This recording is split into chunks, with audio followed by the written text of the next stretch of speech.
speak up? I'll come up there. Brad, do we have a laser pointer? It's on the bench. Okay, thanks. Same as the one that's in the TVMH suite? Same style?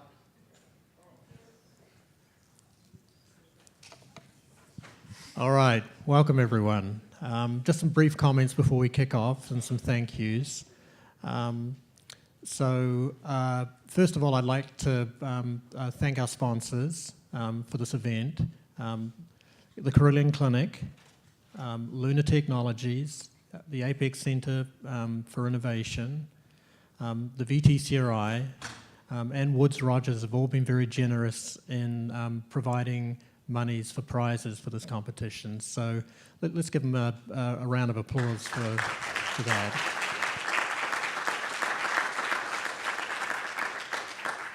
I'd like to also say thank you to the mentors who, again, worked very hard this year. A number of them are in the room, and their work is very appreciated. So thank you so much. Yeah.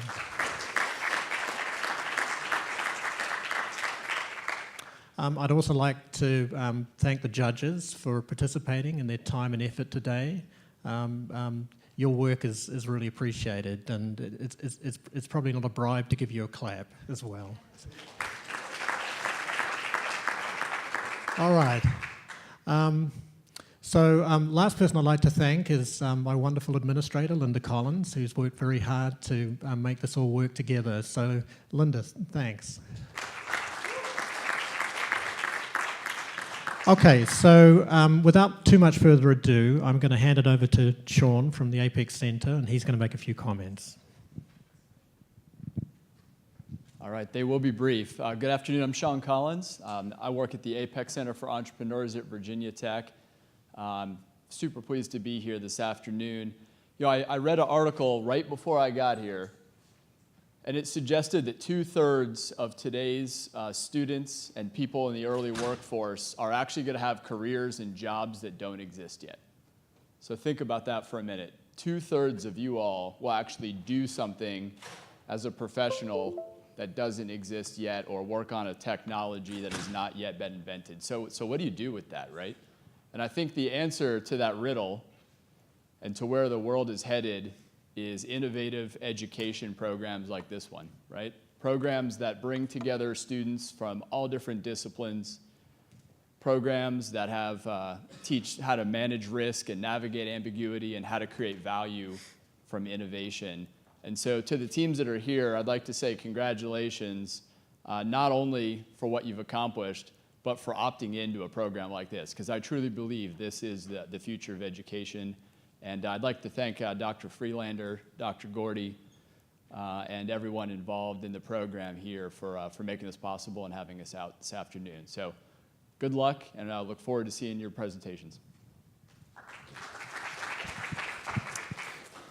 Okay, so my only announcement is if everyone could please silence their cell phones so we don't have those going off. My rule when I moderate is whoever's phone goes off first buys beer for everybody else at the reception later, but I think Mike already bought that for us, so the post reception. Okay, so it's 2:30, so we're gonna go ahead and get started. I need Team 2, Steerable Solutions, to come on down.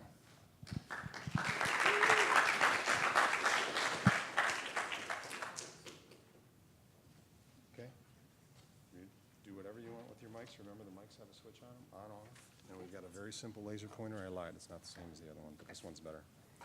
All right. Is this one on already? Or is that It is not. Up is on. Up is on the microphones, okay? Ready to start whenever you guys are. ready? So this is my Uncle Richard, the one on the left in a second. Do we have a clicker? I'm sorry. Okay, the clicker doesn't work. Sorry, I'll start your time over. Here's your clicker, I think. Let's check that. Let's check and make sure that works first. Yeah, it does. All right, go ahead and start again then. Okay, yeah. So the one on my left is my Uncle Richard, a Approximately 2 years ago, he was diagnosed with pancreatic cancer and underwent the standard treatment of surgery and chemotherapy, followed by radiation. He made it through the entirety of chemotherapy, but he didn't make it through radiation and decided to forego the treatment due to the side effects that come associated with irradiating your lower abdomen. Unfortunately,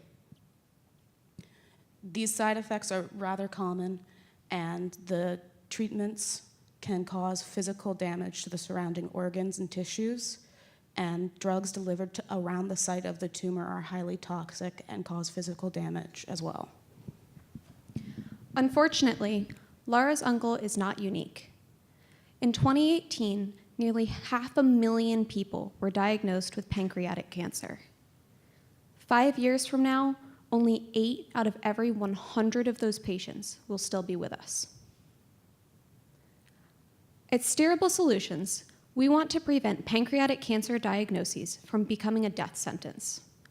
We've developed a flexible, steerable needle that enables targeted drug delivery directly to the site of the tumor without harming any surrounding organs by the pancreas. The market for pancreatic cancer is huge and it's growing, valued at roughly $2 billion globally. Unfortunately, little progress has been made recently in the areas of diagnosis and treating pancreatic cancer. Due to this, the annual compound growth rate for this deadly disease is 10.6%.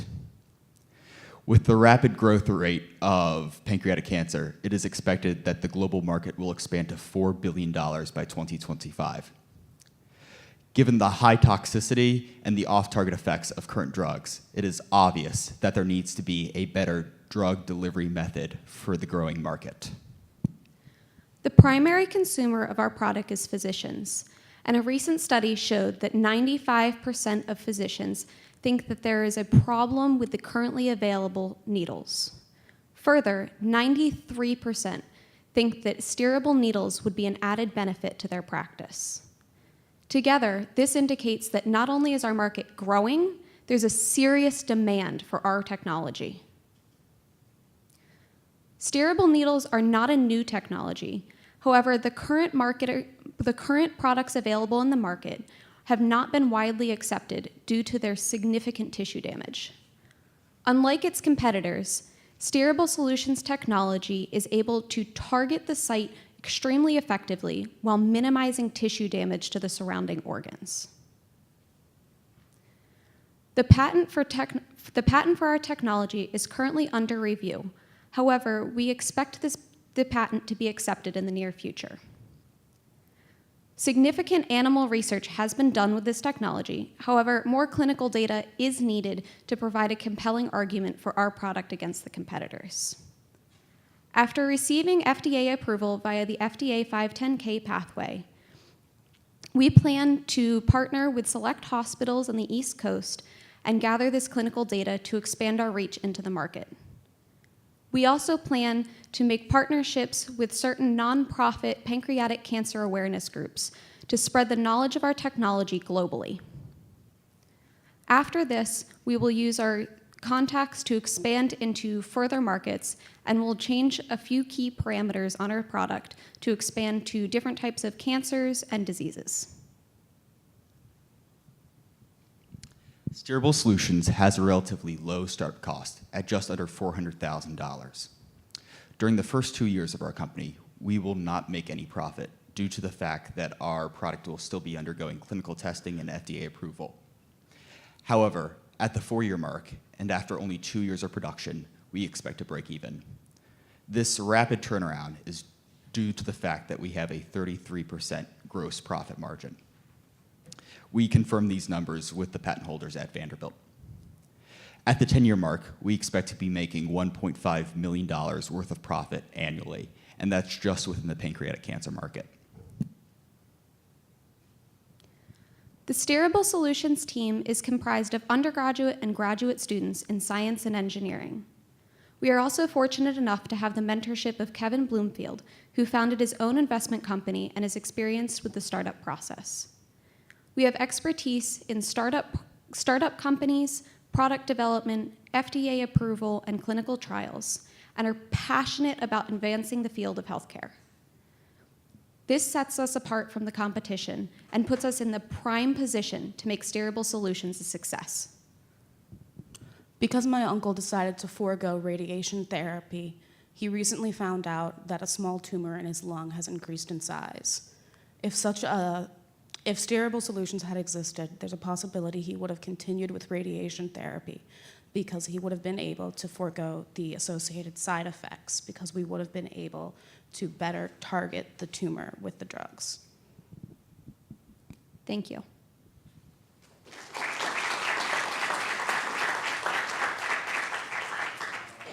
right, questions?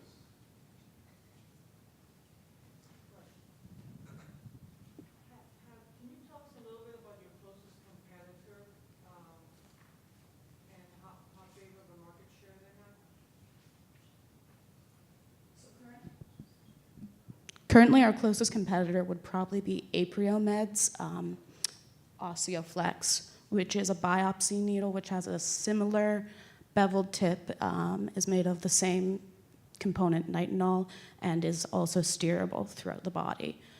They have not, I don't know exactly what share of the market they currently hold, but it's enough that they're relatively well known within the treatment providers. Of the 2.3 or $4 billion that are spent on pancreatic cancer, how much of that is on needles, either regular needles or steerable needles for drug delivery?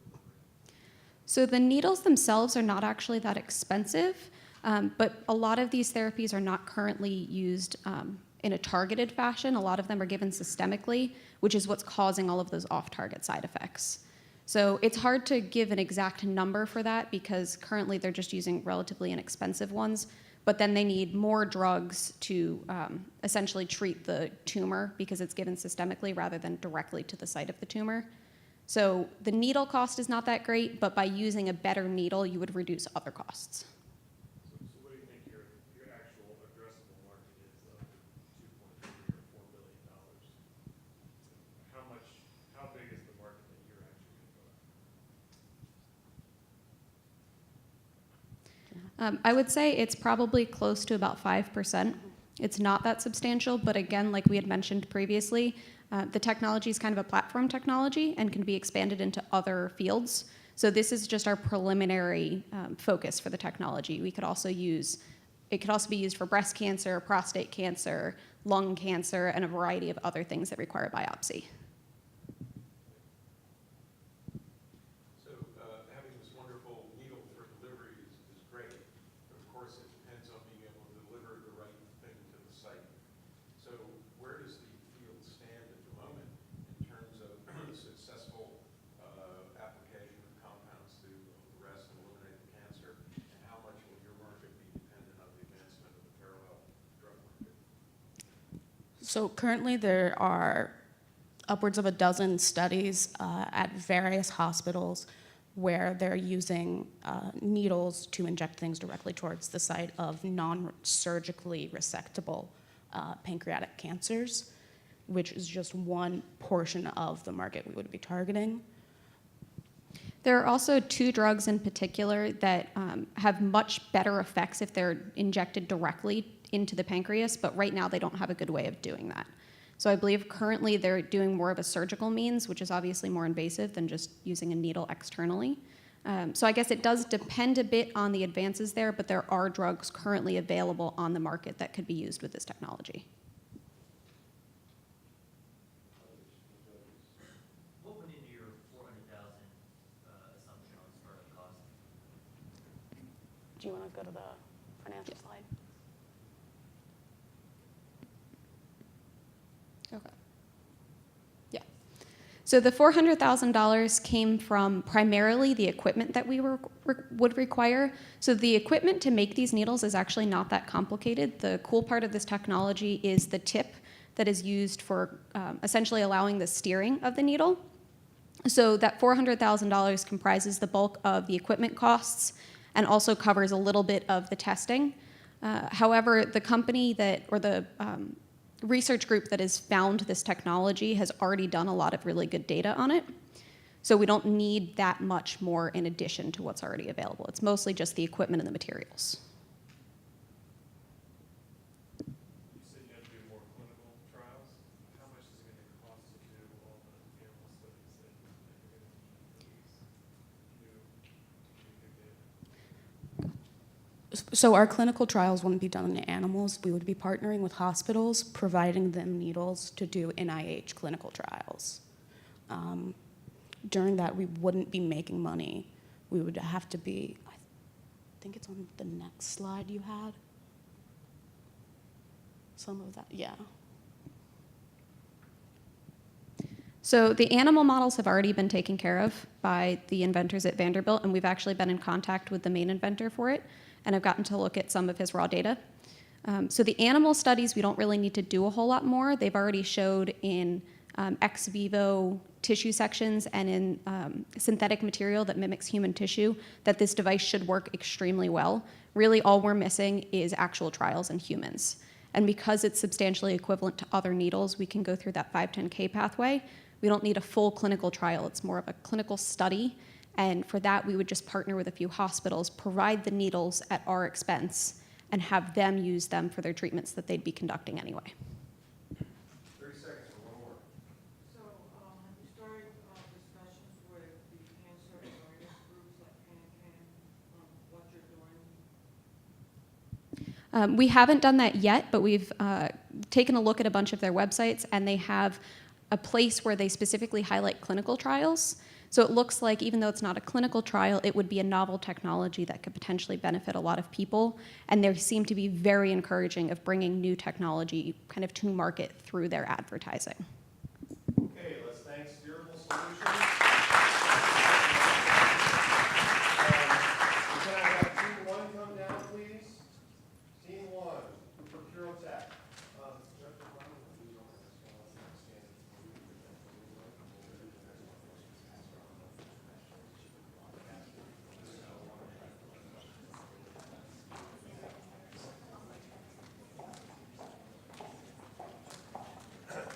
Okay, guys, remember to check your mics. Up is on.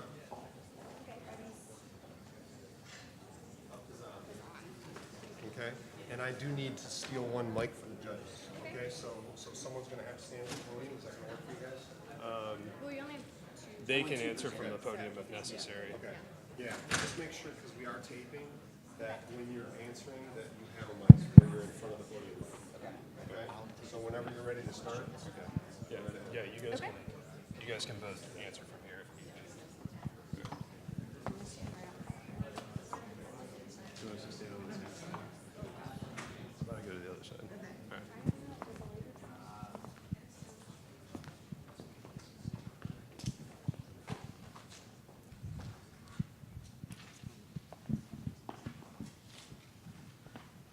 Hi, everyone. My name is Devin Jones, and I'm the CEO of Murkuro Tech, and I'm really excited to be here with you all today to share our breakthrough medical technology.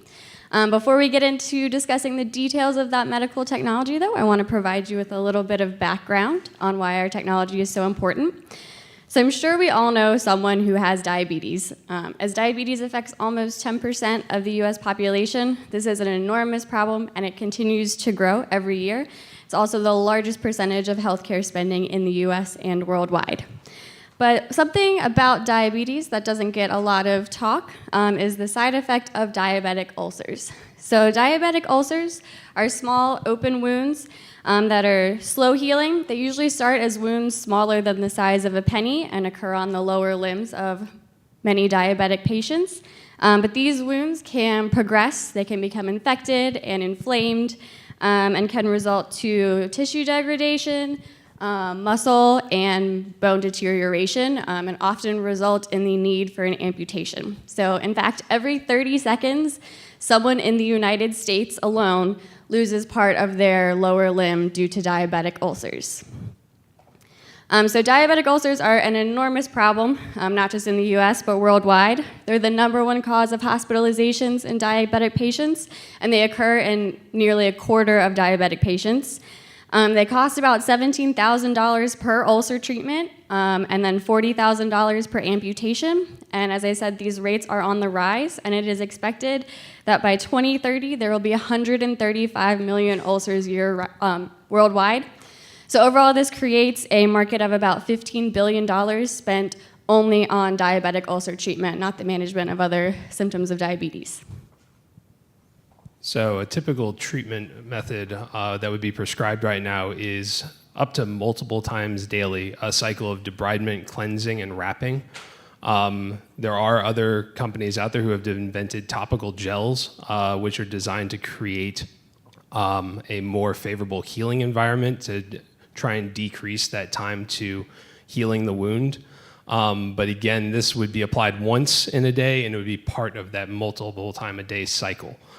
In order for us to remedy that, we are proposing a 3-component biocompatible injectable thermal setting gel. The major components of this gel are a decellularized, sterilized extracellular matrix, which has been proven in animal studies and clinical trials for other applications to help improve tissue regeneration in wound sites. The second component is a polynipam biocompatible polymer. This adds structure as well as strength to the site and is restructurable as the tissue grows through our gel. The final component, and possibly the most important, is that mannitol porogen. That porogen is dissolved to dissolve out of the polymer in 24 to 48 hours, leaving behind a porous structure and allowing tissue on all sides of the injury to proliferate through the gel, accessing and reforming the ECM and dissolving away the biocompatible polymer.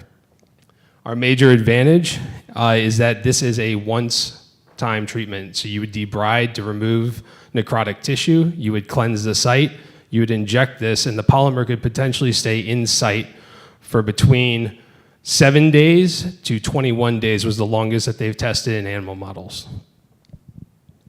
So not only does VitaGel break this cycle of debridement, cleansing, wrapping, it's superior to its competitors on many other aspects. It is safe, it is antibiotic and prevents inflammation and infection, it expedites the healing process, it is only one treatment, and while we are priced competitively to other gels, since it is this only one treatment and it expedites healing time, it's also going to greatly reduce the cost to patients and insurance companies.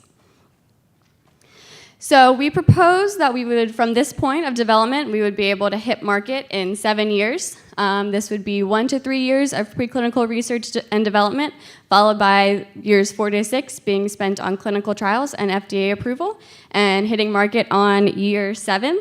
So this does seem like a fairly short time scale for clinical trials, but since there is already substantial preclinical data on small animal models, as well as some early clinical trials with this gel for different applications, we feel that this is very accomplishable. We also plan to partner our early research phases with the Virginia Tech College of Veterinary Medicine, the University of Pittsburgh, and the Virginia Tech Corporate Research Center. We also hope to obtain funding from several grant sources, such as the American Society for Diabetes and the Wound Healing Association. So looking at our break-even analysis, we expect our first 3 years right here are in the preclinical development, and then we would start our clinical trials here and hit market here at year 7. So with these cost projections, we expect $2.7 million to be spent in preclinical trials, $25 million in clinical trials, and we would enter the market right here, and this is going to be a $15 billion market when we enter. So assuming that we will have 3% of the market share at year 1, followed by 4.7% in year 2, we would break even in the first quarter of our second year, and by the end of our second year, we would have a net profit of $750 million. So looking more towards exit landscape, there are a number of companies that are acquiring products such as ours. And all of these companies listed on here, Smith & Nephew, Convatec, and Sanuwave, have all acquired startups like ours in the past 4 to 5 years. So lastly, I want to introduce our management team. Myself, Devin Jones, as the CEO. We have Connor Edsel as our CSO, Noah Showwater as our COO, and Hannah Stevenson is our CFO and CMO. Together, we have a diverse background ranging from engineering, business, marketing, clinical research, and biomedical development.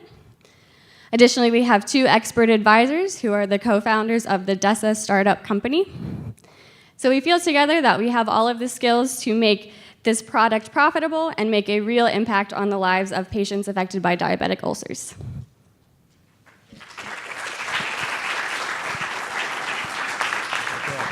Who's going first? Who has a question? Speak directly into the mic. The combination of these compounds that you described with the polymer and so forth, could you say a little bit more about what's been done with that combination so far in terms of safety and efficacy, even in a preclinical state? So at least from the investigators who invented this polymer, they have not done this in any human models to date. It's only been done in animal models. And most of those tests were done in rabbits and mice, and they were done with varying size wound injuries, largely to the hind leg. And what they were mostly testing for was any sort of thrombic effect. They were also measuring scar tissue, but mostly their question was whether or not, though they did end up with some thrombic effect and some scar tissue, they were looking for any sort of rejection or possible signs of infection caused by this site.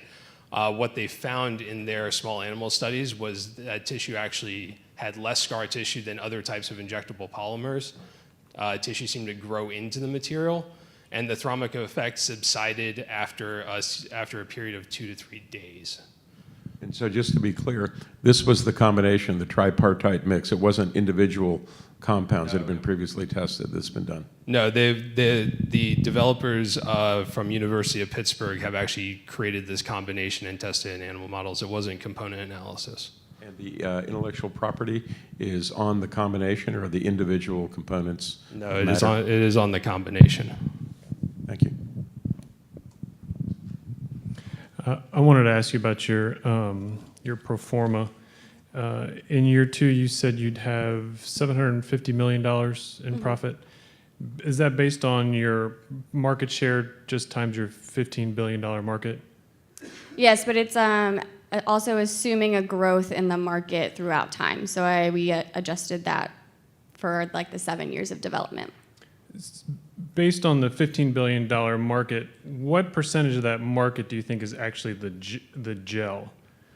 So currently of the gel, I looked at figures from our largest competitor, Bacterium gel. They net a little bit around $200 million a year, but as their product does not increase healing time, and they still have a very small market share of the treatment. The treatment right now is primarily just like wrapping and different types of that with like antibiotic cream. So ours would dramatically decrease the hospital costs, so we feel that we would be able to capitalize on a larger percent of that market than the Bacterium gel because it would be more widespread use. So percentage-wise, like I feel that early on we would be able to capitalize on more than the Bacterium gel, and the percent of the $15 billion market is primarily towards hospitalization times now, but by reducing the hospitalizations, we would capitalize on a larger portion of the market.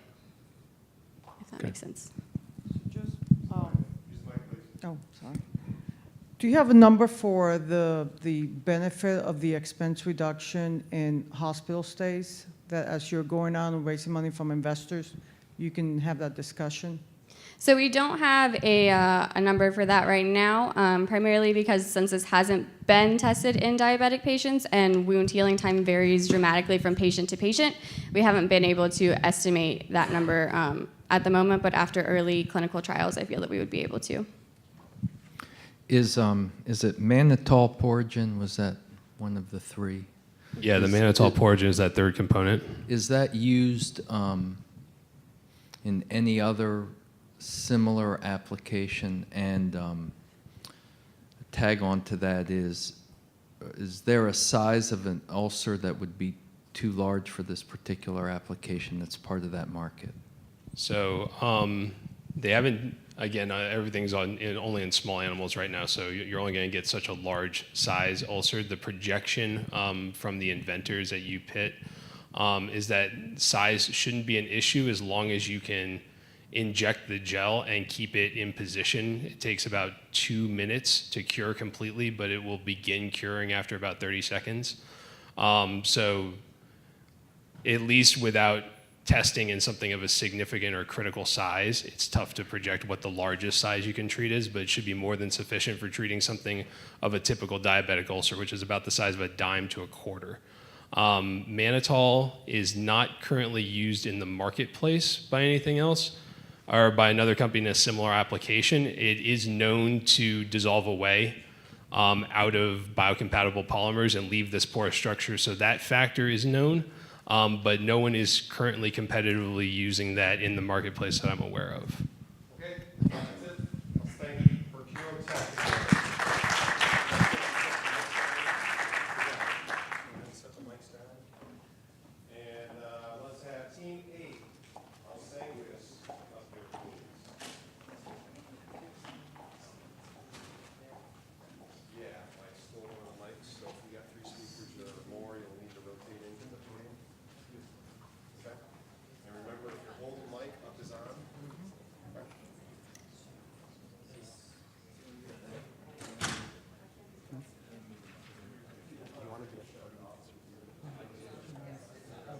I'll be left to just stand.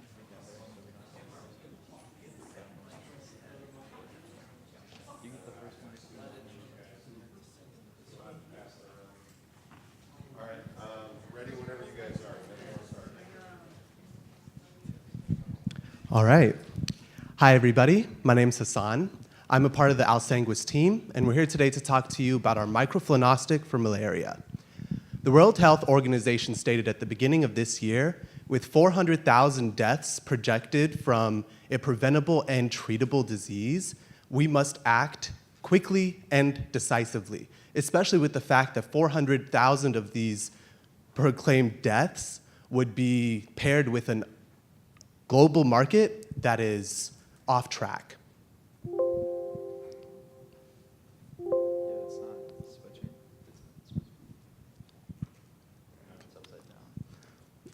Okay, great. So, to paint a picture of the landscape real quick for everybody, 216 million cases of malaria will be found this year. Of those 216, 500,000 deaths will be found. And we are finding those deaths are found primarily in our most vulnerable populations, meaning children, the elderly, and pregnant women. Of these people who will be diagnosed with malaria, 101 million people are being diagnosed without rapid diagnostic technology being provided to them. We are finding, however, $2.2 billion are being spent every year in preventative costs alone. On top of that, we're also seeing that the World Health Organization claims that they want to eradicate this disease by the year of 2030, which is in just 12 years, using their T3 method of testing, tracking, and treating. Right now, there's 3 different ways that you can diagnose malaria. There are microscopy and staining, which is used as the current gold standard, but it requires a lot of expertise. There's molecular markers, which are pretty costly, and then there's rapid diagnostic tests like ours. The issue that we are seeing in our case, however, is that 50% of malaria cases are being diagnosed symptomatically, meaning they are looking for fevers, chills, and sweat. And as long as you have those 3 symptoms, they're good to go to say that you have malaria. That costs us a lot of money and a lot of time and a lot of deaths because there's overdiagnoses and misdiagnoses. A lot of those misdiagnoses are being found in HIV, tuberculosis, dengue fever, and sepsis, all of which exhibit the same types of sweating, fevers, and chills. And able to properly answer these, we have to provide an alternative that is not just new, but reliable, safe, fast, and effective. And Jeffrey will talk a little bit more about what that looks like. So our device is a microfluinostic. It's a portmanteau for microfluidic diagnostic device. What separates our device from other rapid diagnostic technologies is that while traditional techniques function similar to a pregnancy test using lateral flow immunochromatography, we use alterations to the cell surface of red blood cells upon infection. And we capture these red blood cells in roughened glass and image them on a light microscope. This type of technique and device is easy to make, cheap to make, and easy to use, allowing for scalability in these difficult environments where malaria is being tested. So our team comprises, as most of the teams you've noticed, have engineers, PhD science students, as well as business students. But our advisory board has been invaluable to us, a combination of business experts, experts in infectious disease, as well as close contact with Dr. William C. Tang, the inventor of this technology, who is currently working on auxiliary technology to further our entrance into the market. So to date, we've completed our functionality testing, in which we can discriminate infected and uninfected red blood cells 98% of the time. From here, we move to our preclinical stage, where we can define sensitivity and specificity to assign power for large clinical type trials. This is a 2-month process and will be run, hopefully, on Rusinga Island in Kenya in collaboration with Hs&T. From there, we move to our clinical trial, in which we ascertain efficacy to both comparison of the gold standard as well as clinical testing. Now, this is a 12 to 18-month process, and at its completion, we move to marketing, where we will develop both our NGO and governmental contracts. The motivation for the contracts, Austin's going to touch on now. So as Jeffrey was saying, mainly the malaria diagnostic market is comprised of contractual-based agreements. The major funding and where it comes from is from the Global Fund, especially with philanthropic foundations like the Bill and Melinda Gates Foundation. So as a private contracting company, Hs&T is a LLC that is currently operating with minimal fixed assets all around the world. And we comprise ourselves with the ability to partner, also brokerage out our microfluonostic device out to companies and organizations like the Red Cross or governments alike. So what separates us with our device in general is that we are quick, efficient, and cost-effective. So for every product that we produce, we can produce it at 50 cents on the dollar, and we can retail sell it at $1.70. What that'll do for Hs&T in general is that we can underbid the competition by nearly $1 and keep a 66% profit, or keep a 66% margin level. Keep going. So we will require, in the first year, a $1.5 million investment, and that will get us through the FDA process, along with a little, oomph to actually get our product going. And so what we projected was that by the second quarter of the second year, we will hit break even at $6 million in sales. And we will achieve these sales by incorporating and partnering with foundations like FIND, also Red Cross. So these are our competitors in the market, and our exit strategy would be that we will assume to be either bought out, but Hs&T's main goal is to actually diagnose, treat, and continue our process in eradicating malaria. So as we can see, our goal and our motto is eradicate at a time-tested parasite, and we are Hs&T.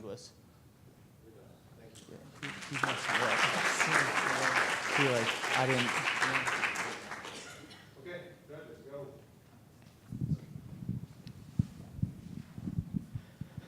Can you provide some detail on the regulatory approval process and approximate costs associated with that? Absolutely. So our device is categorized as an in vitro diagnostic. Thus, we are allowed to do sort of a similar pathway to many other devices of the sort. We have a lower burden of the number of samples we need to run when it comes to testing our efficacy. However, the general standard for a device of this type is your preclinical test needs about 400 patients to assign your sensitivity and your specificity. That is similar with other rapid diagnostics that do not use PCR. From there, the standard is about 3,000 to 5,000 patients will be enrolled in your clinical trial. Now, the breakdown of costs there is that it's about $823,000 when you to run your full clinical trial. The benefit we have when working with organizations like ISIPE, which is the International Center for what is it now? Insect Physiology and Ecology. There's a lot of letters in that.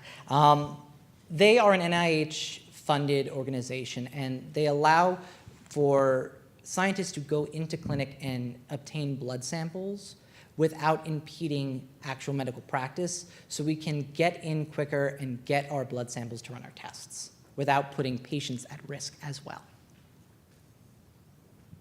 Is there a device that does something similar to this out in the market? So not really. Most rapid diagnostic technologies make use of that lateral flow immunochromatography. As I said, similar to a pregnancy test. This is a novel device in that we are using alterations to the cell surface of infected red blood cells, specifically a roughening of the red blood cells that allows them to be captured by the protrusions in glass when roughened by hydrofluoric acid. The benefit to something like this over traditional RDTs is that the antibodies used are often very sensitive to the heat in which these tests are being run, which reduces their reliability. Our test is more heat tolerant when you compare to the traditional RTTs.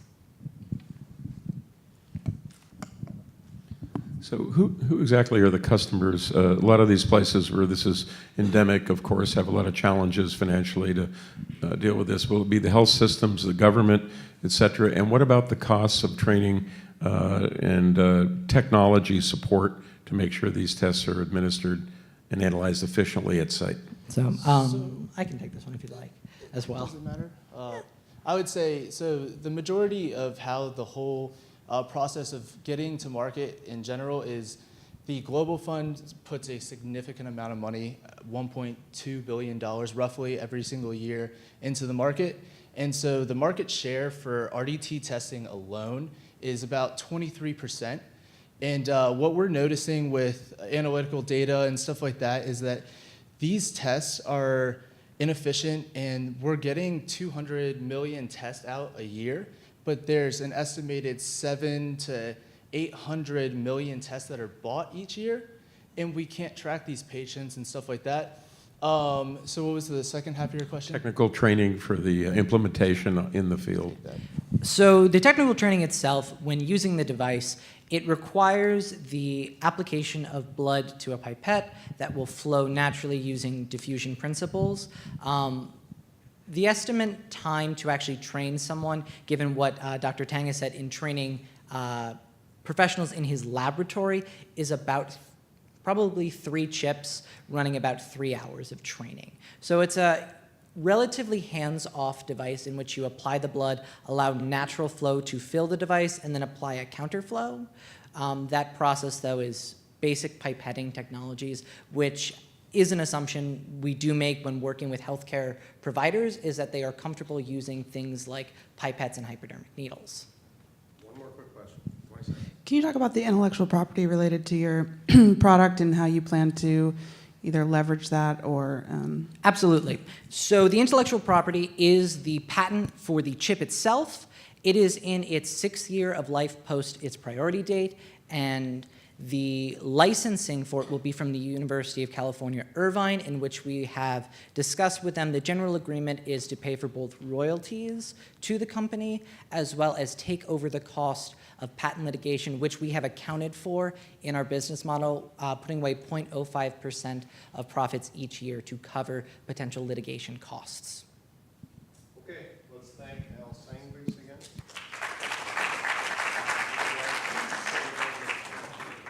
Okay, so if I could have Team 4, MDM Bioventures. Come on down.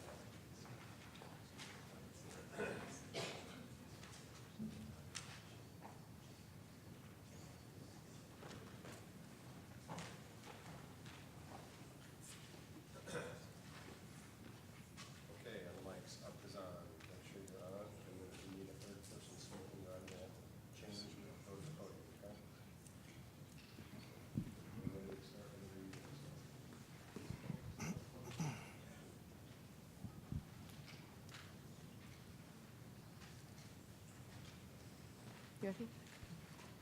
Good afternoon. We are MDM BioVentures, the future of opioid addiction therapy.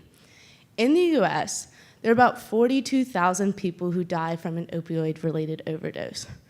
1,200 of those people are in Virginia alone. This is a national crisis that just continues to get worse. For example, in Roanoke, the opioid-related deaths had quadrupled this past year. Opioid overdoses kill more people in Virginia than guns and car crashes, and if we continue at this rate, it'll kill more people this year than it has in the past. This is a public health emergency, and this emergency has already been renewed 4 times this current year. But don't worry, there's hope. The hope for these individuals lies in the possibility of improving on existing treatments. But that statement naturally begs the question, what are the existing treatments? As it happens, there is currently no standard of care for the diagnosis of opioid addiction. Different clinics have different approaches which they utilize and swear by. However, there are compelling problems with every form of existing treatment, which I'll get into. In my own family, I actually had a cousin who was diagnosed with opioid addiction. I used the past tense because these treatments did not work for him, and he ultimately died of a heroin overdose. But so the 2 principal classifications of treatment for this type of condition are either abstinence-based or a form of treatment called medication-assisted therapy. Abstinence-based treatment is exactly what you imagine. It's trying to gradually wean these people off of the illicit compounds which they're addicted to. However, this type of therapy has a 10% success rate. You heard me correctly, that is 10% success, not failure. The 2 types of compounds which are usually used in medication-assisted therapy are buprenorphine and methadone. These compounds have about a 50% effectiveness rate, and the way that these compounds work is kind of analogous to how nicotine patches work. These 2 compounds are opioids in their own right, however they exhibit less health risks and they are less addictive than the illicit compounds that people are addicted to. However, you heard me correctly, these substitute compounds are in their own right addictive. One of the most effective treatments that we have is substituting addictive opioids with other addictive opioids. And so naturally clinicians are reluctant to do that, and for that reason, that particular form of treatment only has about 20% usage, despite the fact that it's 5 times more effective than abstinence-based therapy. We're very excited to introduce this compound called desicine. Desicine is, like these other compounds I've described, an opioid compound. However, it is completely unique in the fact that it is the only one of these compounds which appears to be non-addictive. Like heroin, like morphine, like methadone, like buprenorphine, it is an agonist of the MOR receptor. However, unlike the others, it has been demonstrated to be non-addictive. However, just like buprenorphine and methadone, the current standards in medication-assisted therapy, it has been shown to be capable of significantly reducing opioid dependency. Due to its activity as a partial agonist on this receptor rather than a complete agonist, it has fewer side effects than many of the other compounds which are currently in use, like methadone. Our patent describes a novel nanomolecular formation of this compound, which makes it uniquely suited towards this type of therapy due to its capability for extended and controlled release. And so to tell you a little bit about how we plan to take this product to market, here's my partner. Okay, Sharks, you're probably starting to wonder, how much money are we going to make, when are we going to make it, and what the overall regulatory process is. Now first, as my colleagues have described, this is an unmet medical need. So we anticipate a fast-track FDA approval process. Now, for our numbers, we have taken a very conservative approach for this fast-track approval process. Preclinical testing has already been done by the inventor, and we anticipate the clinical trial phasing to take approximately 7 years and cost $55.5 million. We anticipate on raising funds from the SIBR and SRTT funds from the NIH. These are government grants geared towards small businesses. And in addition, we plan on requesting additional funding from angel investors and VC firms. Now, our initial go-to-market strategy is based off of current prescription rates in the country. So if you look at this, this is a map of the US of current opioid prescription rates across the US. We have targeted 5 cities and 5 clinics to be our initial target market. These clinics and cities are Roanoke, Virginia, Carilion Clinic, Springfield, Illinois, Memorial Medical, Hamilton, Tennessee, Ellinger Medical, Macon, Georgia, and Huntsville, Alabama, Navasant Medical, and Huntsville Hospital. During our clinical trial testing, we plan on collaborating with these institutions to further expedite our process and get the drug to market a lot faster.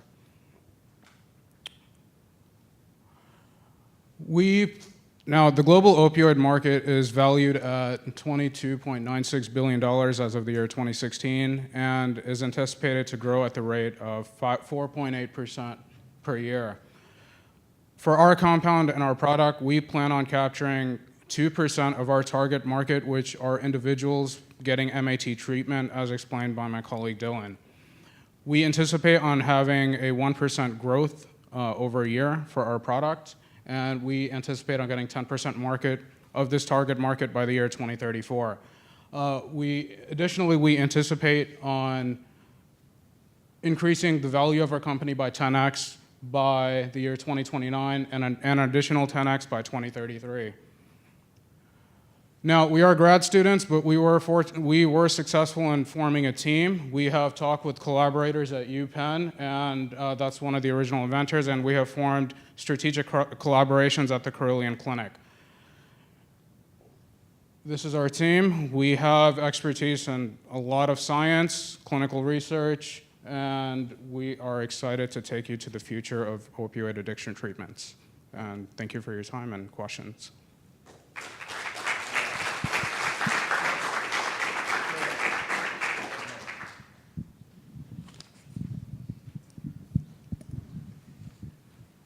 So how will you go to market? How will you get to your clients, to the patients? Yeah, so this is based on who we're hiring at first. So we plan on hiring a lot of scientists and primarily medical science liaisons. So we anticipate that these medical science liaisons have a strong understanding of the drug market and have already pre-existing, they know how the healthcare system works at various hospitals. So that's how our thing is built on. There are a lot of competitive compounds trying to do the same thing that you're trying to do. Did you do any research on some of these preclinical and clinical phase compounds when you were developing your market analysis? Yeah, we only included buprenorphine and methadone because those are the ones that are most prolific right now in their actual application. But as far as reading about competition, yes, there are a number of other compounds which are aiming to achieve this same goal. However, desicine is completely unique in the fact that it is the only compound known that acts on the same receptor as these illicit compounds without producing addiction. But did you account for those competitive compounds in your market analysis when you were creating your financial projections? Yeah, our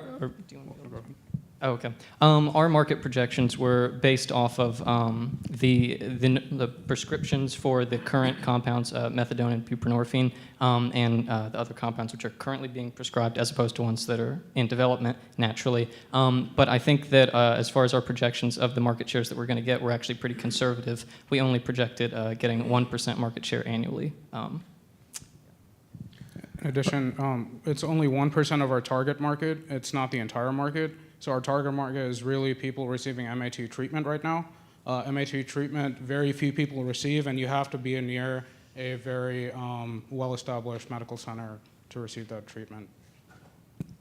So are you claiming that decazine, this partial agonist itself, will enable by reducing withdrawal symptoms, a complete breaking of the cycle of addiction? Are you claiming that it will just help the person through the phase when they would be undergoing withdrawal and be more palatable, or will there be another therapy, cognitive or otherwise, that'll be required to break the addiction cycle? As far as we can tell, it helps reduce dependency symptoms. And so essentially, it's not like an immediate cure-all. It's part of the process of weaning these individuals off of it. So it does take time. But yeah, it's essentially addressing dependency symptoms. So what data do you have, either preclinical or clinical, on the time course of that? Preclinical efficacy has been shown. Time course? It was in laboratory animals, so it's hard to project that out to humans.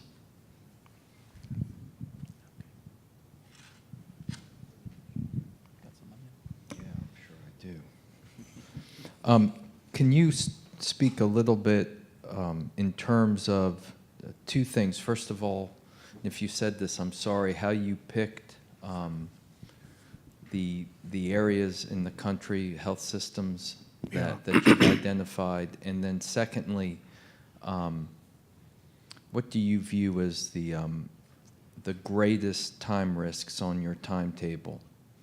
Like you had to estimate timing. So we picked these cities because they currently have the highest rates of prescription opioid rates in this country.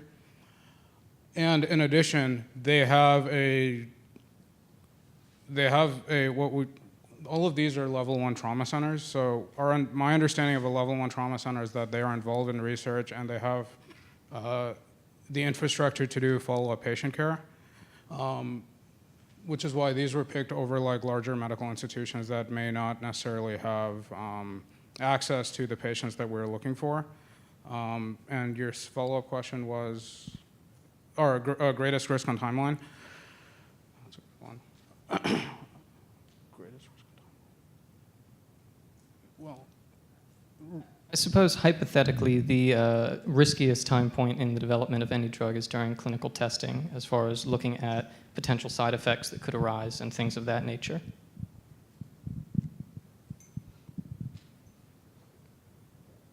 We actually don't have time for that question. All right. Thank you. Thank you.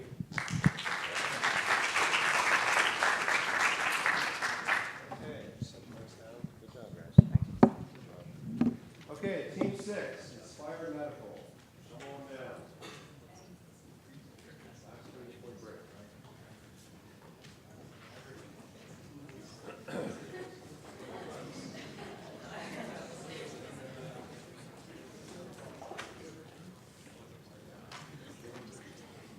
Okay, we're just down to the 2 mics. Up is on. Don't forget, up is on.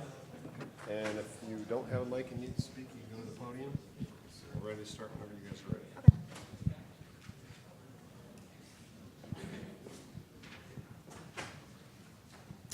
Hi, my name is Devin Tomlinson, and this is Greg Grandy, and we're going to be speaking to you on behalf of the Inspire Medical team. Inspire Medical is a medical device development and research corporation currently working in the field of lung and spinal rehabilitation. Respiratory muscle training is the current medical standard for increasing a patient's respiratory abilities and improving the strength of respiratory muscles. The problems with the current standard of care are that the devices are either not portable or the portable devices cannot track data over time. The current standard of care here on the left is the clinical spirometer, and here on the right are devices similar to the breather. The clinical spirometer is a device that allows clinicians to evaluate the respiratory function of patients in the clinic. These devices either allow for inspiratory respiratory function or expiratory respiratory function measurements, but they are not portable and they're often very expensive. The portable devices, such as the breather, only allow for the inspiratory muscle therapy, but they do not allow you to track data over time, and the clinicians cannot monitor their patient's progress while they're using it at home. Our solution to this is the Hs&T Breath Trainer. The Hs&T Breath Trainer is a device that, through the use of one mouthpiece and one device, allows patients to do inspiratory and expiratory training from home. And through the use of the Bluetooth on the device, you can connect this to an app so that the patient and the physician can track the patient's progress over time. The device will be portable and easily accessible, and the clinicians will have use of a variety of data points that can be helpful for looking at the progression or treatment of their diseases. So compared to the current standard of care, the Hs&T Breath Trainer has all of the benefits of these 2 separate devices in one convenient device that is portable and easily accessible. The Hs&T Breath Trainer will be able to track their data over time, and clinicians will be able to integrate this into their already used online systems that track progress of disease and their medical standards. So respiratory muscle training is currently used as a part of the treatment plan in over 50 medical conditions, which you can see some of here. These include diseases such as obesity, diabetes, cancer, and arthritis. So this is millions of people that we could potentially help with a device such as the Asian Breath Trainer. We also plan to market to athletes and musicians who have interest in increasing their respiratory capabilities. So for example, COPD is currently treated with respiratory muscle training. COPD affects 65 million people worldwide every year and has an annual industry growth of over $14 billion. Now, all of that growth is not just for respiratory muscle training, but these industries that these diseases are growing and have a lot of patients that we could potentially help. Now I'm going to hand it over to Greg to do a little more on the business side of things. Where'd it go? Hi guys, I'm Greg Grandy. I'm the business director here at Inspire Medical. I'd just like to guide you through the plan that we have put in place. Is basically the roadmap for how we're going to go from market to market, and then what we have planned after we get to market. So first, what we're going to be doing is developing the device. That's obvious. We just need to get a single device to market, and from that, we'll be doing a lot of training and just a lot of studies just to make sure it's a viable product and solution. And then we'll be starting off by going just straight to doctors and our partners, just to make sure we can get any kinks, any bugs out at the beginning before we release into a consumer demographic. Once we release to a consumer demographic, we'll be able to do a lot of software as a service, or SaaS, and basically all the programs and software that we have developed put together for the data analytics and the tracking of this. We'll be able to basically have a platform for all doctors, all care providers to use. And then finally, we'll expand the product line and do further development. Thank you. And then, so I've identified three inflection points that are kind of they're the main key points at the beginning of each of the phases. So here are the phases that we need to do before we can get to market. So we have phase 1, which is the prototype development. Like I said earlier, we just need to get a viable prototype and a working piece of technology. From that, we'll start phase 2, which is the white paper research and getting FDA approval. Then phase 3, which is the production and optimization, and the first run, which again is working with our partners, our channel partners, just getting the first testing done once we're on market. So here's the 3-year break-even analysis. What we've done is basically tracked the current investment that we project to get and the cash flow related. Then that will be showing the cash balance from each kind of year in progression. So the FDA process is going to be a hell of a lot easier than a lot of other people in this competition, fortunately, because we can just use a 510K and the technology already exists. It will not be a lot of money, it won't be a lot of struggle. We project it will be only about $2,000 to $3,000. Before, obviously, we'll have to do some consulting, but we do have a great consultant helping us with this as well. So what are our horizon line, kind of what are our opportunities moving forward? And I hate to use the phrase exit strategy, because that's not really what this is. Exit strategy kind of has a negative connotation. Really what we want to do, acquisition, of course, that's kind of self-explanatory. Acquisition is kind of the easy way out. That's not necessarily what we hope for, because we really want to improve the technology in the field. What we'd like to do is sell and growth. So we'll sell this particular product to different companies and help them, and then we'll grow beyond this and help kind of innovating in the industry.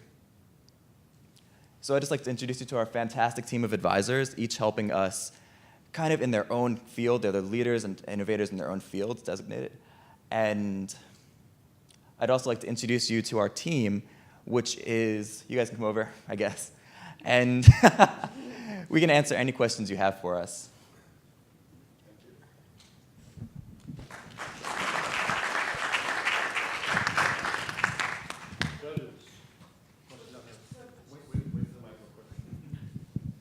So given all the applications, how big is this market? So fortunately, like you said, the applications are insane. We have over 50 different people who, or 50 different categories of people who need this, and each of these problems requires some kind of training and therapy. So size-wise, it's in the hundreds of millions. We were unable to get an exact number just because physically going through each of the different related diseases is just impractical. But we believe it's over 1 trillion people that would be using this device. These Over are- 1 billion, to be clear. On the screen, we have the number of patients that suffer from just a few of the diseases every year worldwide. Who would you be selling to? So we have 2 different strategies, like I said in the presentation. First would be going straight to our channel partners, and that's the care providers. That would be kind of the initial rolling out to clinics, rolling out to the clinicians. And then after that, we'll be going into more of the consumer demographic and doing things such as for athletics and such as musicians who would also be able to use this technology. You talked about after you were able to commercialize the device itself, you were going to try to do something with the data coming off of the device. How do you see being able to monetize the data? Absolutely. Would you like to answer that? So I believe we can monetize the data because these clinicians will have the data for all of their patients they're treating who are also using the device. So if they're using this trainer in conjunction with any other treatment that comes out, you can analyze the data of their progress through our app to then go through with more clinical trials so we can be a partner and then make money from that aspect as well. Also, to add on to that, this really gives even the hospitals the ability to track how a doctor is doing in particular compared to other doctors and see the effectiveness of the treatment. We can also compare the effectiveness of the treatments in particular and see if there's certain ways that maybe the industry can evolve and better help their patients. What about the privacy of the patient's Yeah, absolutely. information? So would you like to address that? So the data we can code and make sure that it's all confidential so the patient couldn't be specifically tied to the numbers that we get from the data. That's how most organizations do it. So the list you have up there, these are very different things, and the kind of training one gets with their respiratory muscles may create different demands. So if you're, for example, a Parkinson's patient versus a flautist musician training, it could be very different. You could end up with some great successes and some great failures. You'll get slaughtered if what comes out in the market is it doesn't work for this group or that group very well. Have you thought about the low-hanging fruit and targeting this to things you're more likely to get a benefit? I think the lowest hanging fruit would be athletics. I think that this would be a really great product, especially for athletes going through injuries that typically compete in endurance sports. So I was a Division I soccer player, and I strained my hamstring and was out for 4 to 5 months. And I was not able to do any cardiovascular activity until 2 weeks before then. So I lost a lot of my fitness because I wasn't able to get on a bike or run or swim. So I think having a device like this that could keep me at least exercising my lungs would have helped me a lot stay fitter and then made my road to recovery back to athletics easier. So hold off on the pathologies to later in the marketing process. Is that the idea of the diseases? I think the diseases that already kind of use the breather or the ones that don't use data analysis would be the lowest hanging fruits, but I'm not sure which one of those already use those most frequently. We have time. Any more questions? Any takers? Ooh, yay. Why don't you want to just get acquired? Why do you think it's a good idea to compete head-to-head with Philips and some of these other behemoths? I'll go ahead and take that one. So really, we'd like to make sure that we'd like to do whatever it takes to make the biggest impact in the field. Our goal is not necessarily just to make money, which is, of course, a good thing to do, but we'd really like to make the technology the best it can be and to help the field in general. And if acquisition is the best way to do that, then absolutely. But we'd like to get the best technology out there. If that answers, does that answer your question? Yes. Okay. So along the lines of your answer, along the lines of your answer, you haven't shown any efficacy data. How effective is this device, and how are you going to show that?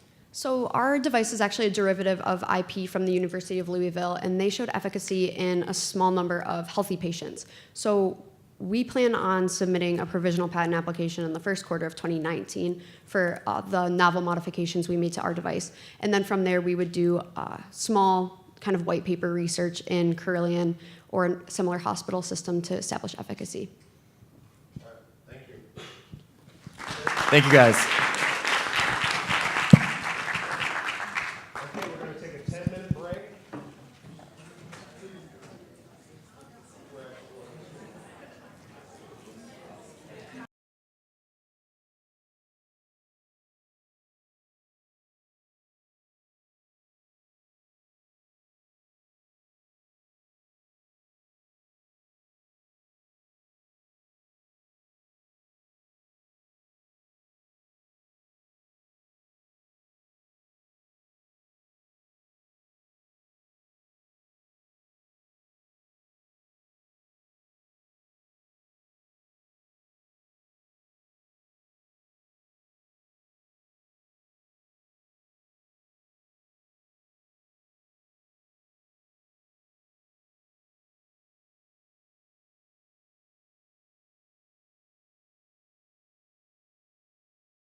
Can you switch real quick? Dr. Gordon's going to do some intro. Yeah, how do you do it? Just press, probably escape, right? Can we just do it on here? Like, How do you? Oh yeah. It's not on there. Oh, you gotta go. You gotta go download it. Just get onto. Yeah, we can do it quickly. Okay, just I'll log on. Just log on to Google Slides and download it. We'll be fine. I don't know how to do all that. You're making me nervous. Okay. Wait, see if he has it open. Thank you so much. That's so kind. No, don't worry. So we can Yeah, just that's wonderful. download. I don't think I've met you before. You can just Oh, okay. Right. Working with Diane. Oh, okay. So let's just make. Oh, good. Yeah, Okay, yeah, here is sure. it. Yeah. Okay, cool. Okay. Yeah, I'm going to shake Boris around for a second. Cool. Chew up some time here. That was all. Thank you. All right, everyone, we're going to get going again. I'm just going to say a few more introductory comments. We did this competition last year, and we sort of colloquially called it the Shark Tank event, Shark Tank, as in the TV show. And we were warned that we might be sort of abridging someone's copyright, so we transitioned to Shark Tank-like. But we've actually moved away from that now, and we have a real and official name. We're the Hs&T for the campus area we're in, Health Sciences and Technology, Hokie pitch. And Hokie stands for the HO part, and then K for knowledge, I for innovation, E for entrepreneurship. So that is the name of the competition. But we do have a hangover from last year. Let me introduce you to it.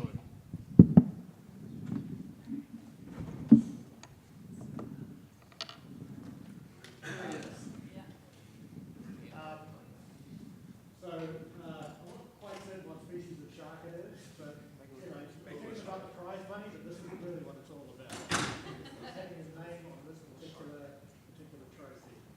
So, you can see our four winners are listed down here, and so the position for this year will be this location here. So good luck to you all, and Mark, are you ready to kick it off? Yeah, just a couple of other quick comments.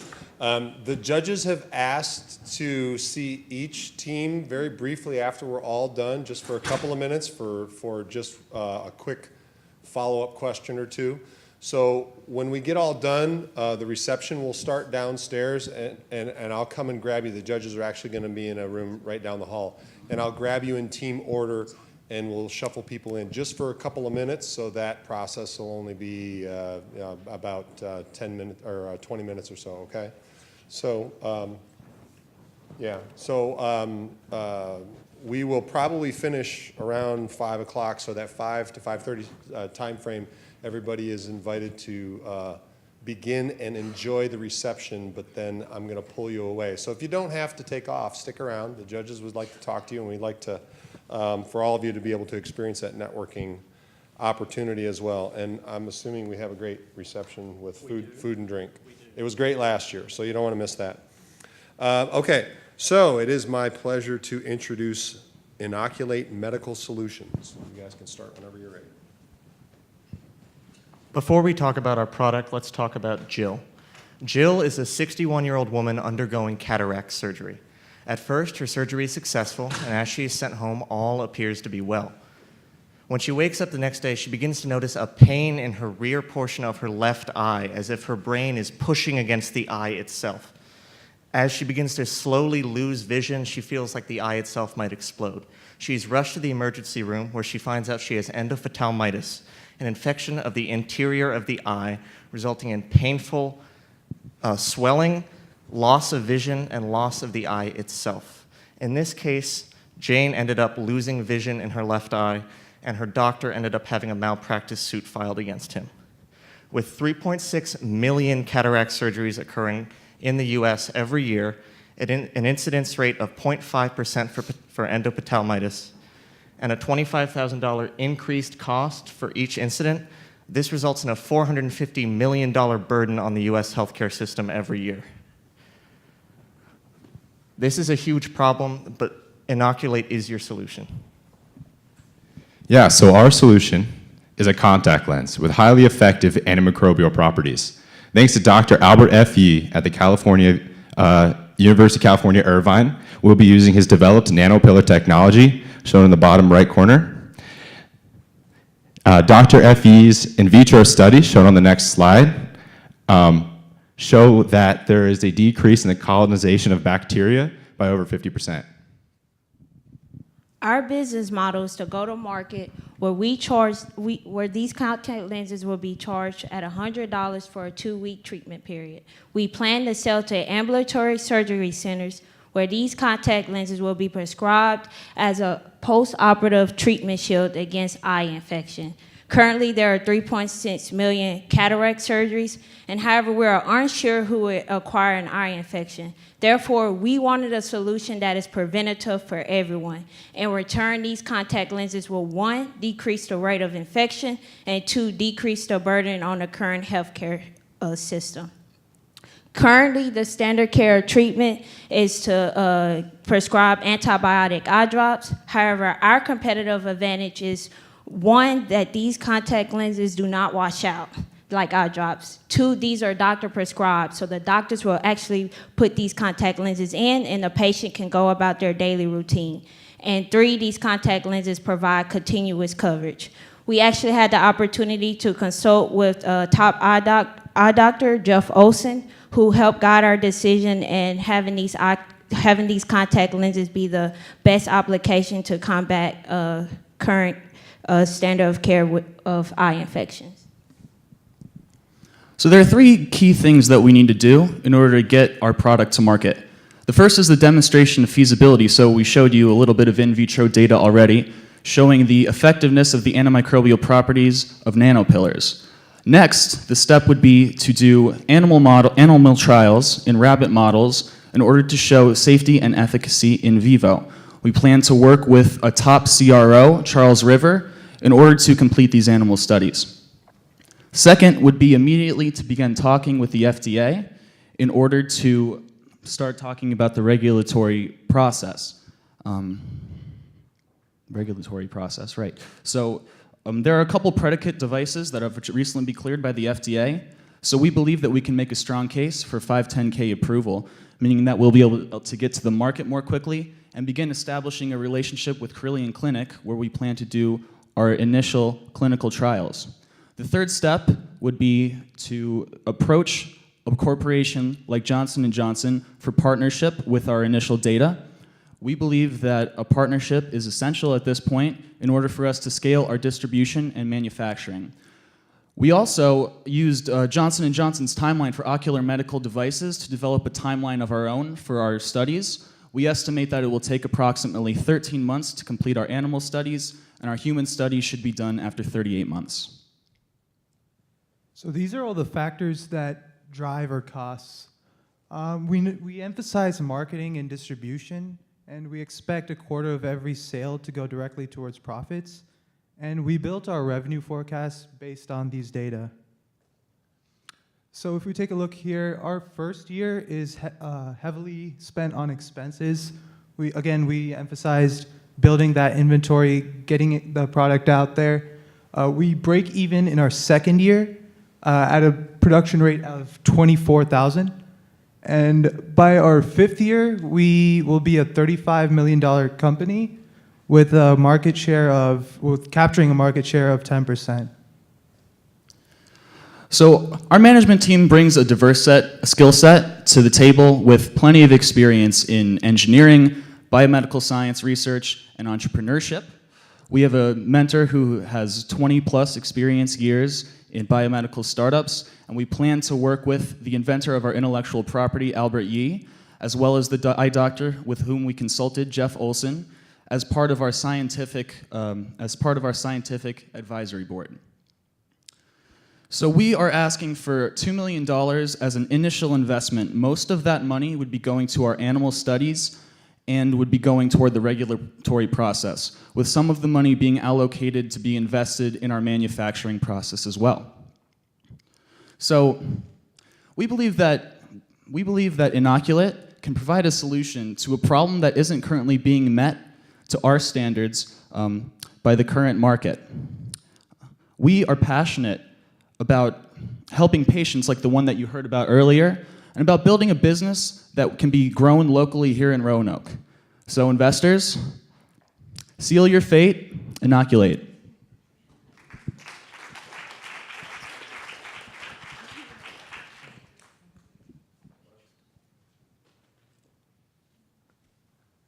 What are your pre-market costs going to be before you get to market and start actually getting sales? So before the sales, we have to do the preclinical trials and all that, animal studies with our CRO. And that would be, the animal studies we're gonna project $1 million. And the feasibility, safety, efficacy is gonna be $150K to $200K. We plan to hire a consultant for the FDA as well to set up a Type C investigation meeting, and that will cost about $200,000 as well.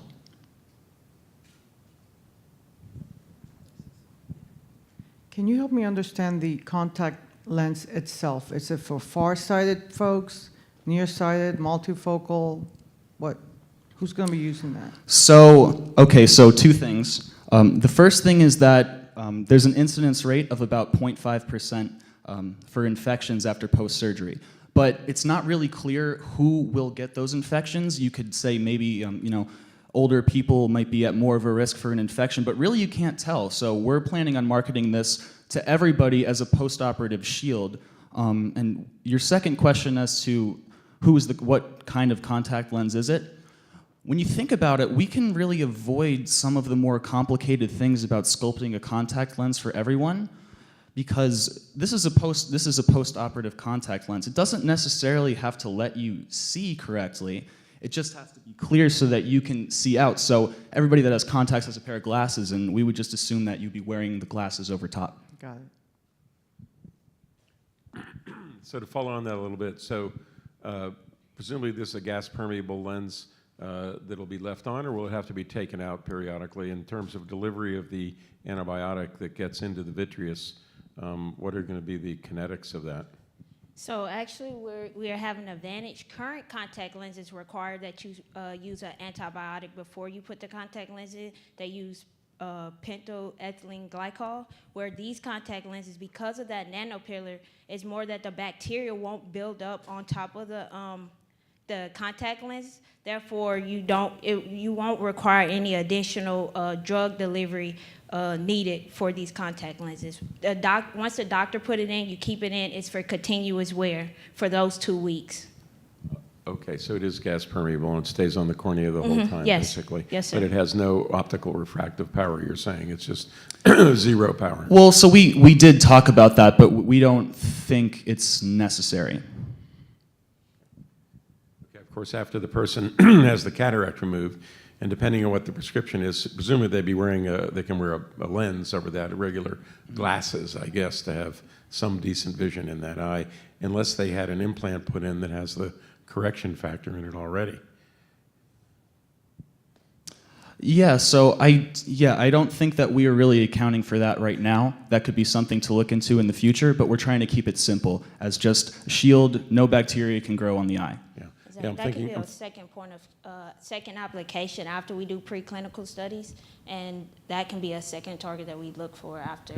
I'm thinking about the the experience that the patient will have with it, and whether they report a good experience. So if they're having difficulty seeing due to optical issues separately, you may get a problem. They may take the lens out. You may not get sufficient delivery of the antibiotic, et cetera. You want the consumer experience. So I don't mean to interrupt, but we actually aren't going to be delivering any kind of antibiotic. The lens itself is just a shield that is not allowing contact to grow. The reason that no bacteria grows is because of the actual topography of the lens itself.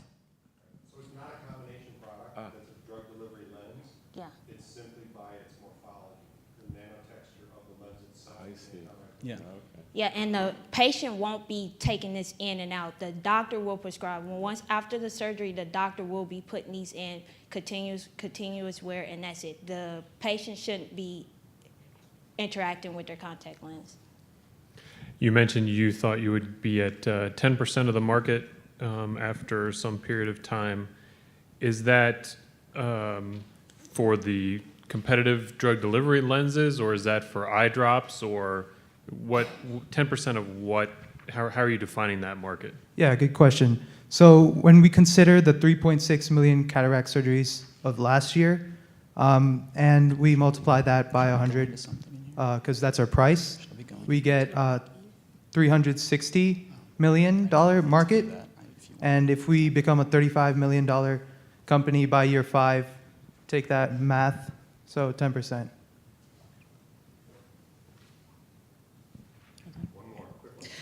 You talked about partnering with Johnson & Johnson so that you could have scalability in your distribution and marketing, but then when we talk about economics, we're talking about only achieving 10% of market share. So there seems to be a barrier of entry into a market there other than distribution and manufacturing. So can you speak to that? What's the barrier? And I don't know if barrier is right. Really what we're trying to do, we would have to get our data first, we would have to show that these contact lenses are actually going to do what they say they're going to do. Basically, we're trying to make these the new standard of care rather than eye drops. So we're targeting a small percentage of the ambulatory surgery centers where these surgeries are being done, and we're going to be having those doctors prescribe the lens to their patients. So I don't know if that answered your question, but okay, I'm sorry. Sorry. Thank you.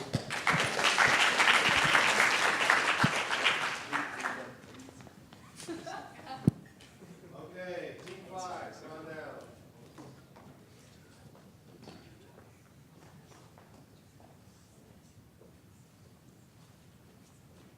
All right, got the mics, up is on. Okay, up is on the button.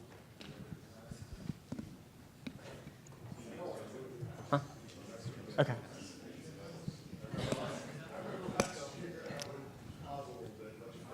Thanks.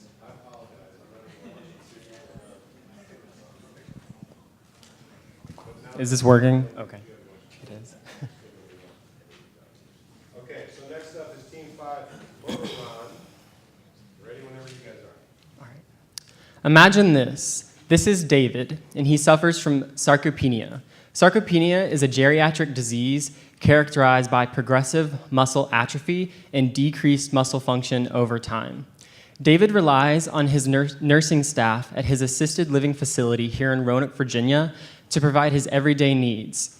David is 70 years old, he can't work, and he misses out on quality time with his family. However, David's story is not unique. As of 2010, 18 million Americans were affected by sarcopenia. This number is expected to increase to 72 million people in 2030. In more detail, Sarcopenia is a progressive loss of the motor neuron projections onto muscle fibers. This is due to genetic influences, inflammation, and nutritional deficiencies. Because of this loss of muscle strength, there is a loss of physical function. Thus, someone with sarcopenia needs care provided for them, so they become dependent. In 2000, the NIH calculated that sarcopenia treatment totaled to $18.5 billion in healthcare expenditures. They also found that a 10% reduction in the prevalence of sarcopenia would lead to the US saving $1.1 billion per year. It's startling to note that there are no public health campaigns aimed at reducing the prevalence of sarcopenia. Thus, health policy decision makers should consider investing in sarcopenia treatments. So that's where we believe our product, Motorin and company, can come into play. Our product is based off of intellectual property provided by or licensed by Ohio State University. The way it works is it is going to be taken orally and reinnervate the motor neuron projections into the muscle fibers, specifically increasing the survival motor neuron protein that begins to degrade over time. We believe that if our product can slow the progression, reverse, or cure sarcopenia in the United States, then the United States can be spending less on healthcare expenditures that I noted earlier. Our target market would be the 45% of Americans affected by sarcopenia that are age 65 and older. And the sarcopenia treatment market is going to exponentially increase due to the growing aging population. Currently, as referenced by the Persistence Market Research Database, the sarcopenia treatment market sits at $426.6 million and is expected to increase to $946.6 million by 2037, with a 4.2% compounding annual growth rate. This is our expected market to entrance date. Current treatments for sarcopenia are exercise and hormone replacement therapy, which are commonly prescribed by doctors. However, exercise is, with no expected adverse side effects, is expensive to use to treat sarcopenia, therefore not accessible to many people. The other treatment, hormone replacement therapy, although accessible, has expected adverse side effects and is expensive. So we believe if our product can be sold at a low cost, have no expected side effects, and be accessible to many, then we can start to see reductions in the expenditures on healthcare in the United States. This is our prospective developmental timeline. So as denoted by the top blue bar, you can see that our intellectual property security will be protected until 2037 because our patent application was just filed last year. In our initial stages for our preclinical trials, we will aggressively apply for SBIR and STTR funding and also Regenerative Medicine Initiative project funding. After completing these trials, we will ask you, the angel investors, to fund us $1.4 million to cover our phase 1 clinical trial costs. The reason we ask for that is because this will put us in a good position to apply for FDA Breakthrough Therapy designation, which expedites the clinical review process, and we will be able to move into our next phase, which is to license to Pfizer early on in our development. The reason we're interested in seeking Pfizer as a partner is because they are looking to gain entrance into the sarcopenia market because they are not in it currently. With Pfizer venture funding currently provided, they are looking to provide $150 million to startup neuroscience companies like ours. We would simply ask for $76 million to cover our clinical trial costs. On receipt of that funding, we would then offer you, the angel investors, an exit from our company with a 6 times return on your investment between 2023 and 2027. With the rest of our clinical trials being covered with the Pfizer venture funding, we would then move into licensing and marketing by 2037. All right, so looking at what the cost would be to get through preclinical trials, we're looking at $5.8 million. We expect that with the federal grant funding that we'd be able to get through that. To get through, To get through the first phase of our clinical trials, we would need angel investor help with that. That would give us enough data to approach Pfizer and enter their portfolio, and they would fund us throughout the rest of the clinical trial 2, 3, and 4, and then that would help us float our fixed and variable costs for the first couple of years until we actually start making money. Because we would have a strong relationship with Pfizer working throughout these years, we would also try to license to them and negotiate a 6.5% royalty.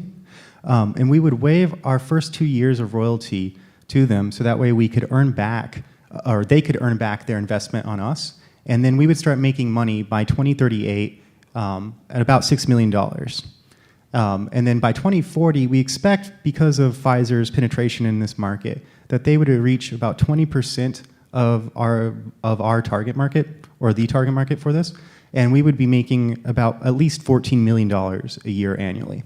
The way that we calculated this is by looking at the total sarcopenia treatment market in 2040, and this would be $2.1 billion. So 45% of that market is actually prescription drugs, which is our, okay. Okay,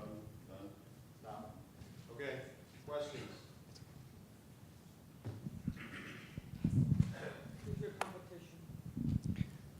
Just want to go. So our competition, as I stated, is exercise and hormone replacement therapy. These are the only current treatments prescribed by doctors that make up that 45% of the market that we would be looking to get involved in. Exercise, for example, the reason that I said it was inaccessible was due to the fact that's what's needed to treat sarcopenia. So as described by the American College of Sports Medicine, what it takes to treat sarcopenia is 1 to 3 sets of 10 to 15 repetitions of major muscle groups work. So that's 8 exercises 3 times per week. That's a lot for someone to try and do, especially given the fact that they might have to work. Yeah, and then to put a name on it, if you're looking for a company name, Eli Lilly is they hold 20% of this market right now with the hormone growth factor or replacement therapy. So that's kind of where we got this projection of being able to realistically hold 20% of the market by year 5. Do you know how much Eli Lilly makes off their drug right now? Yeah, actually, it's if you go back to the slide that we're on. So they are right there at that 20% mark. So so if you were, I actually figured this for 2040, given the compounding annual growth rate, but it's very substantial. It would be 20% of the number we showed you at the beginning. Can you go back to that slide? Yes. Wait, which one? Sorry. The one after this one.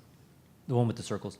So is that 2.1 billion the amount spent on drugs to treat, or is that on drugs and all the sort of, post, bed sores, needing personal help? How are you coming up with that 2.1? So that is actually the amount of money that is spent on direct treatments. So that's either over-the-counter retail pharmacies, like buying your testosterone or your vitamin B or whatever, and then 45% of that is the prescriptions written by physicians.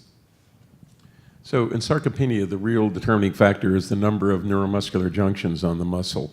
And the compound you have, as I understand it, is to save the alpha motor neurons. Mm-hmm. So firstly, do you have data? Are there data available to show not only motor neuron somatic survival rate, but number of NMJs is kept up? And secondly, will you address the market of neurodegenerative diseases as well as sarcopenia? And if not, why not? Well, to answer your first question, unfortunately, due to licensing with Ohio State University, we weren't able to get a lot of the evidence that they currently have on what their product is doing that we want to license, because we would have had to sign a non-disclosure agreement. So we aren't too sure exactly, I guess, because they didn't provide us the evidence. But what we gathered from the intellectual property patent is that they're looking at using it as an agonist to increase that protein production that I mentioned. Yeah, so there is some rodent data available. That's why we were saying that with preclinical trials we could expect to get at least one of those toxicity or efficacy done in the first year. But yeah, that would be a good question. And would you address, other than just age-related sarcopenia, other motor neuron neurodegenerative diseases with this as well, or is that off the? Yes, because this affects the synapse itself, that's a possibility.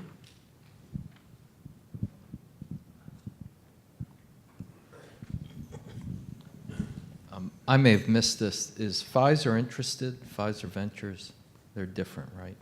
Yes. Well, Pfizer Ventures is their venture capital funding sector.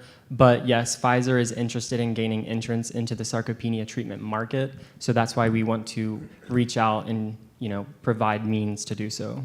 Yeah, and we're asking for significantly less than what other previous portfolio companies of theirs have asked to. So. Because they're currently providing $150 million to small neuroscience or startup neuroscience companies, but we would only be asking for $76 million. Can I ask for a quick follow-up to that? Yep. Have you looked at any deals that Pfizer has done? Has there been anything similar in their portfolio? Yeah, there's a company called Neuronetics, and they do something similar where there's a compound that they are trying to get through FDA regulation. And do you know if they've had angel investors exit as a result of their investment? No, I don't. Okay, that's it. Thank you.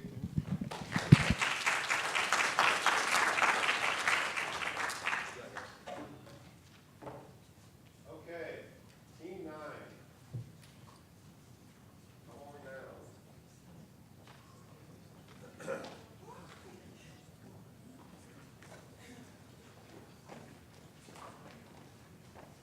So we have 2 mics, and the buttons are underneath the white labels. The help is on.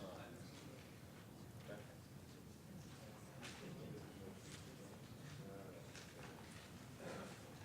Okay, team 9 is Bio Inc. Ready to start whenever you guys are. Hello, and thank you for being here this afternoon. We are excited to present you Bio Inc., the future of disease monitoring.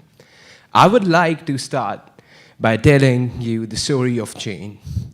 Jane is the mother of 2 who has been suffering with rheumatoid arthritis for more than 20 years. When doctors diagnosed Jane with rheumatoid arthritis, they were unable to find an effective treatment to treat her condition. Throughout her struggle, Jane has relapsed multiple times. This is because the current techniques which exist in the market to detect the condition, the disease conditions, require constant blood tests, and they lack critical elements like longitudinal monitoring, real-time analysis, and direct measurement of disease progression. This is really critical because once the symptoms for rheumatoid arthritis onset, there is a critical time window to detect the conditions to avoid long-term implications. If left unmonitored, the disease can result into bone erosion, cartilage damage, immobilization, and ultimately a decreased span of life. Our company provides a unique solution which offers the patients to monitor their disease at home, real-time, longitudinally. Our device consists of a biodegradable patch, which consists of an array of microneedles. We put this patch on the patient's skin. These microneedles will inject optical reporters into the upper epidermal layer of the patient's skin and leave a temporary tattoo.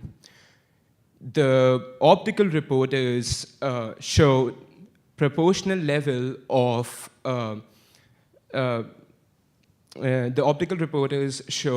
proportional levels of fluorescence, which are proportional to the degree of inflammation the patient has. Now the patient can use a filter and a phone app at home to track the levels of inflammation and send the report to the clinicians. Jane is one of 17 million people that have RA. There are two reasons why the market is rising. The first is the increase of aging population. 1 in 5 people are going to be over the age 65 by 2030. The second reason is that there's no single treatment for RA at the moment, so there's an increase in the amount of drugs being developed. This shows that by 2025, the market will be over $30 billion. As you can see here, here's our development plan. We have seen that the preclinical trials will cost $3 million by 2021. Our clinical trials will end by 2027 and will cost $30 million.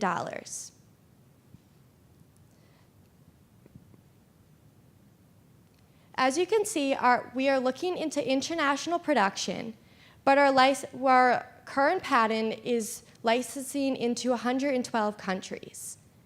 We are looking to partner with a large pharmaceutical company that is currently in the RA market and working with RA patients to out-license our product before approval.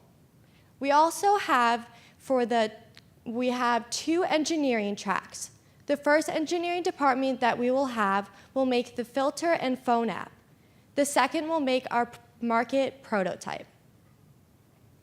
As we move into our financial projections, it shows that after 2 years after our trials, we will break even, and by 2030, we will be making a profit of $60 million. Now, this is just in the US, so if we do move internationally, our gap will be even less and our revenue will be even more. Here's our management team, and we have a great team and are very excited about our product. We have business, technical, and clinical people that are helping us. Right now, we are looking for a director of clinical development, if any of you know anyone and have connections for us. We would like to thank Ashu Jain and Dr. Bincoli, which made our product possible. Now, when we looked up our product, we not only looked at the technical and business side, but we also made sure that the patients and clinicians wanted our product and were excited. We interviewed the director of rheumatology at Carilion, Dr. Bincoli, and he said that he was very excited and that our product can also expand not just to RA, but to also other diseases like lupus. As you can see here, like Dr. Bincoli said, our product can expand in the end to other inflammatory diseases. Now, our patient is definitely our most important part of our product. Here's a quote from one patient that we did talk to, like Jane. She said that in the end, our product would improve her quality of life. Now, I'd like to bring up my team to answer any questions.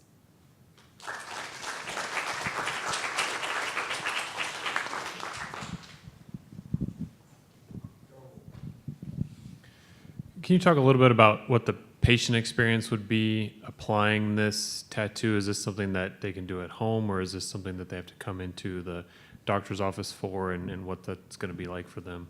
So the ultimate goal is for them to be able to apply the patch, yes, in their own home. There is an applicator device that would add expense, and so that is something that would be developed in that part of our engineering track to ensure that they're able to do that. But the monitoring aspect of it would definitely be done at home. That's why we have an entire department dedicated to the development of the filter and phone app so that they can monitor their own levels of inflammation, which is different from right now. They have to go to a clinician to get blood work done. And it's all biodegradable? Over 48 hours, it just Yes. disappears, the fluorescence and everything? Yes, sir.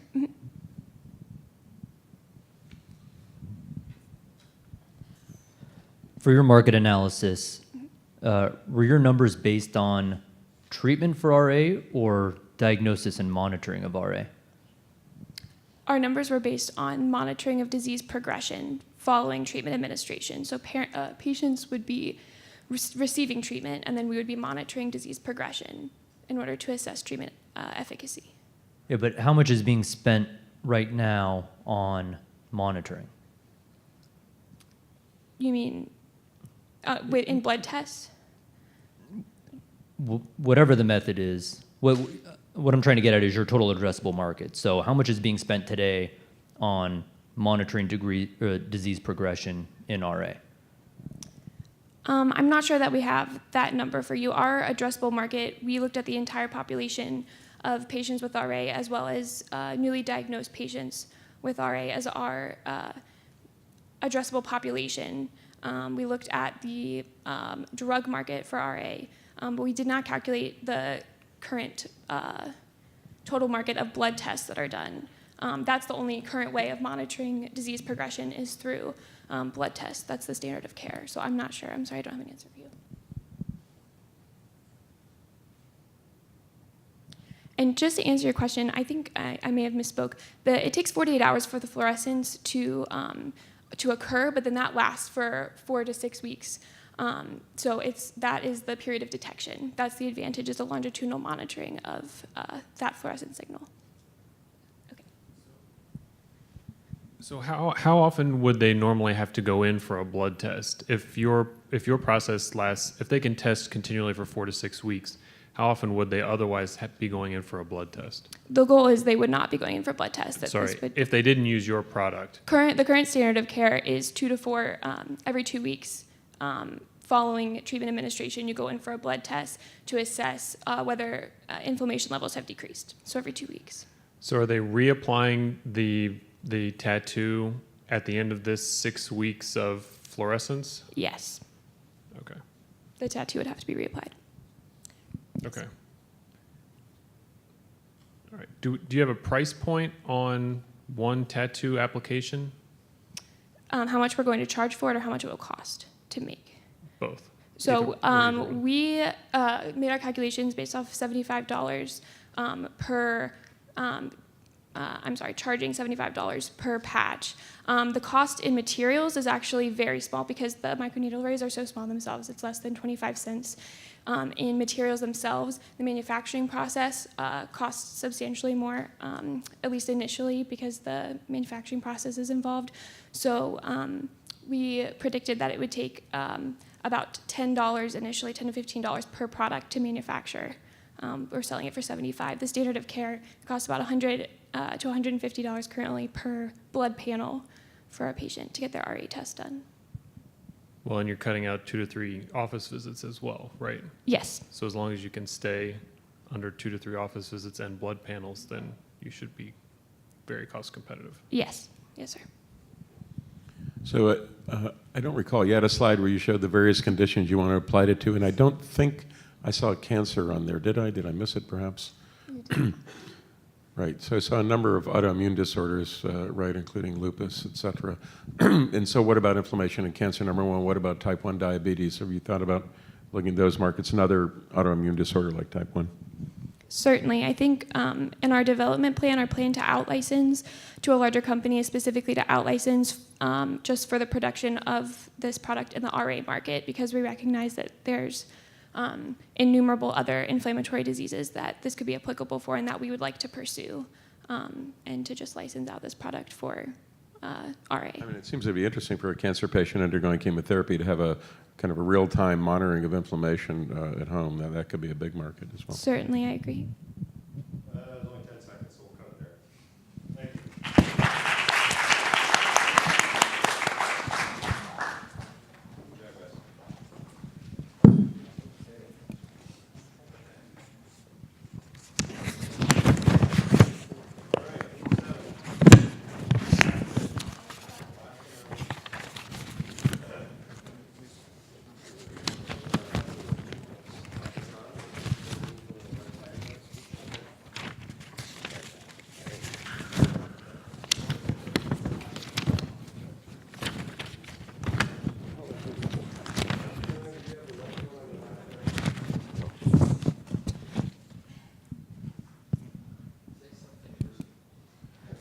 Hello. Oh, it works. I'm just testing it. I'm just testing. Yeah. All right, so team 7 is Bacterium. Okay. You guys can start whenever you're ready. Okay, great. So we are Bacterium, and today we would like to introduce the dipstick, a novel technology for simplifying food safety. So foodborne illness in the United States is a pervasive phenomenon. You all have seen the headlines. You know, this year alone, there have been a number of foodborne outbreaks thanks to fast food chains like Chipotle. A number of processed proteins have been recalled due to contamination with salmonella. And finally, as I hope you all know, most recently, all the romaine lettuce in the country has been recalled because of yet another E. coli outbreak. So maybe you're thinking, food poisoning is more of an annoyance than anything else. Why is this a big deal? Well, in reality, 48 million Americans will succumb to food poisoning this year. 120,000 of them will be hospitalized, and 3,000 will die. So to put this in perspective, about 1 in 6 of all of the people in this room will contract a foodborne disease at some point this year. So foodborne illness can affect all of us at any time. So we at Bacterium wondered why there wasn't a more accessible platform for detecting bacteria in our food. The current food-compatible biosensors are tailored towards companies that food processing plants that work on a massive scale. So current technologies are large, require thousands of dollars of investment, require significant training, and often have a full-time technician available to run these tests. And many of these tests take between 8 and 30 hours to complete. 30 hours after sample is taken, many of these products will be on the market and available for consumption already. So we created the dipstick. The dipstick is a simple handheld device that has a short pathogen detection time of only 20 minutes and requires no formal training. It interfaces with a simple mobile app. So this design is based on a patent from the University of Georgia. It relies on a novel technology for bacterial enrichment and detection.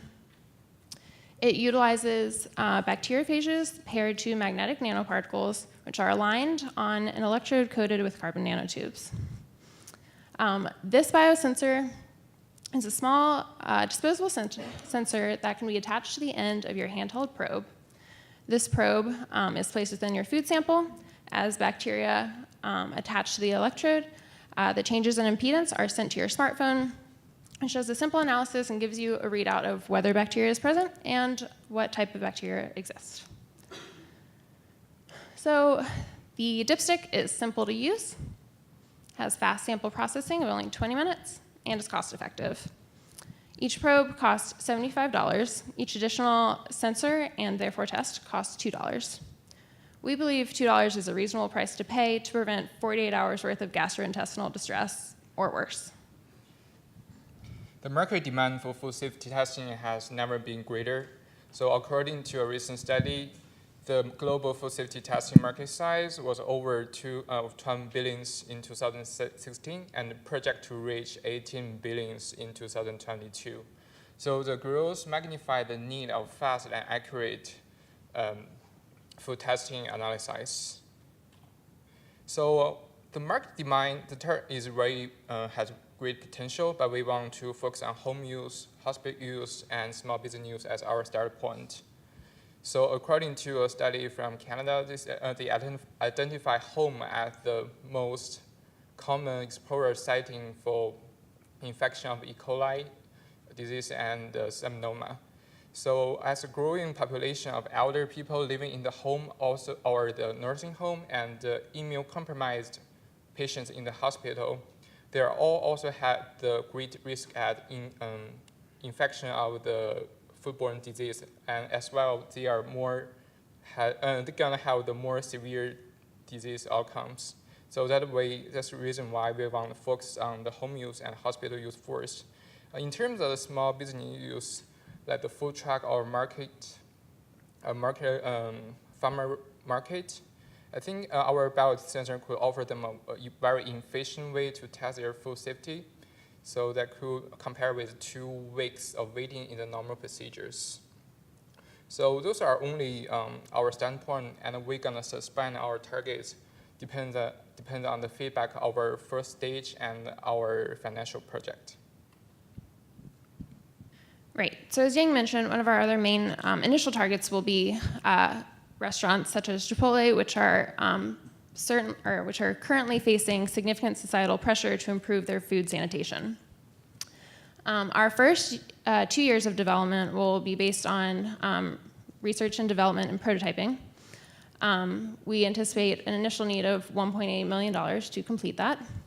By year 3, we should be going into sales with projected positive net revenue by year 4, anticipating breaking even between years 4 and 5, and potential growth to $26 million in revenue by year 5. So, thanks to experiments done by the University of Georgia, proof of efficacy has already been shown. But in order to gain FDA approval, we need to go through another series of experiments by independently certified labs. We anticipate all of those to be done within the first year. In parallel to that, prototyping mobile app development will occur in years 1 and 2, so that we can move on to small-scale production to aid in marketing and promotion by year 3. Major sales and large-scale production will then commence as of year 3, and eventually we will extend this platform to hospitals, nursing homes, entities with immunocompromised individuals, and eventually direct to consumers. So our team is comprised of individuals with a complementary set of skills and expertise, and we are fortunate to be mentored by Ed Champion, who is the co-founder and president of Hs&T, which produces a biosensor for detecting gluten in food matrices. So with that, we are Bacterium. This is the dipstick, and it is the easiest, fastest, and most efficient method of preventing foodborne illness. Thanks.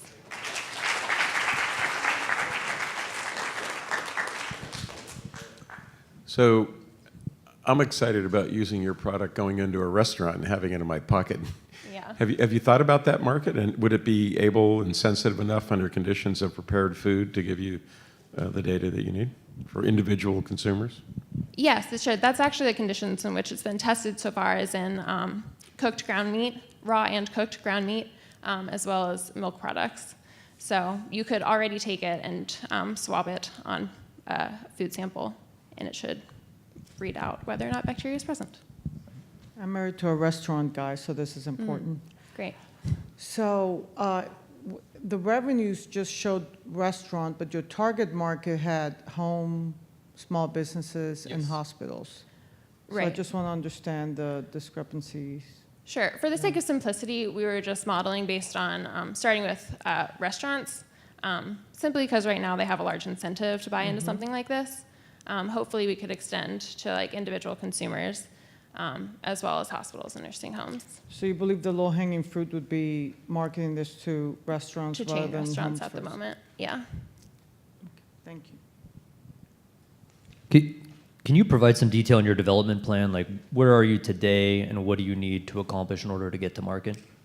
Sure. So the experiments that have been done have been independently done by the University of Georgia, and have shown that this detection method is sensitive enough to meet the needs of the FDA approval process, but in order to have that certification, those experiments need to be done by independent labs. So we essentially need to create more of these sensors and send them out to various labs to have them test them and verify them next to pre-existing methods, if that makes sense.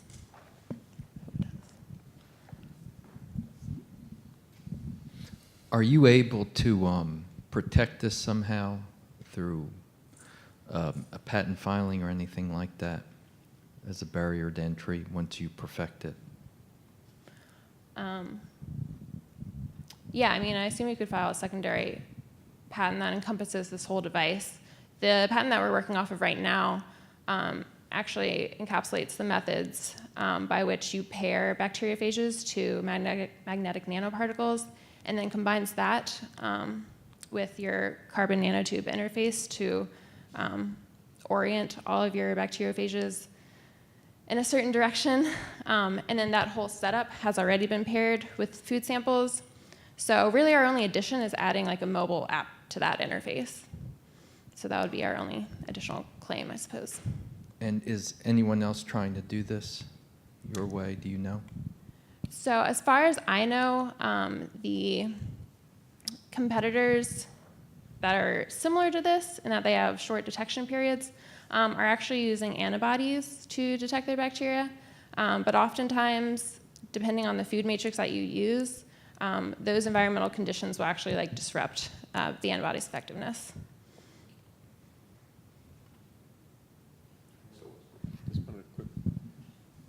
What is the time to get the readout from when you put it in the sample? Approximately 20 minutes. 20 minutes. So I was a little worried about my individual consumers sitting in the restaurant when my soup is getting cold. Yeah, Might be a so unfortunately that's just a limiting factor of using bacteriophages. So 20 minutes, but there's some prep time too, right? To prepare the sample with the nanoparticles and all that, or is it 20 minutes start to finish? Yeah, that's already, like the nanoparticles have already been assembled. You have your sensor, and all you need to do is apply it to food. And so it's 20 minutes, start to finish. If I could jump in, why not market to large food manufacturers? I didn't see, like Purdue chicken and lettuce people. Yeah, I suppose you could. That market seems to be already saturated with pre-existing technologies. Many of them are fans of sending them out to labs who will like culture and run PCR and everything, just because I feel like they're stuck in their ways. But we could definitely attempt marketing to them. Those results don't come back until the product's already in the grocery store at the restaurant. Yeah, that's true. Yep, so they would also be another future target market.